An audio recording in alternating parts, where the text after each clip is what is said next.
Yes, I hear what you say about somebody exercising their freedom not to have a vaccine, and they're perfectly healthy. I don't want them sitting next to me in the theatre. I don't want them standing next to me at the theatre bar. I don't want them next to me or anywhere near me or even in the same carriage on the train. So, they can exercise their freedom by staying at home. If you decide that you don't want a vaccine or a booster, then you can decide not to go to hospital however ill you get.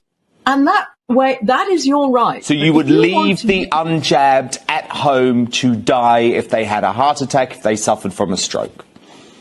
That's their choice. Dr. Fauci said that if hospitals get any more overcrowded, they're going to have to make some very tough choices about who gets an ICU bed. That choice doesn't seem so tough to me. Vaccinated person having a heart attack? Yes, come right on in. We'll take care of you. Unvaccinated guy who gobbled horse goo? Rest in peace, Wheezy.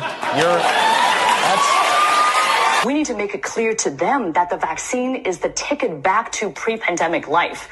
And the window to do that is really narrowing. I mean, you were mentioning, Chris, about how all these states are reopening. They're reopening at 100%. And we have a very narrow window to tie reopening policy to vaccination status. Because otherwise, if everything is reopened, then what's the carrot going to be? How are we going to incentivize people to actually get the vaccine? So that's why I think the CDC and the Biden administration needs to come out a lot bolder and say, if you're vaccinated, you can do all these things. Here are all these freedoms that you have.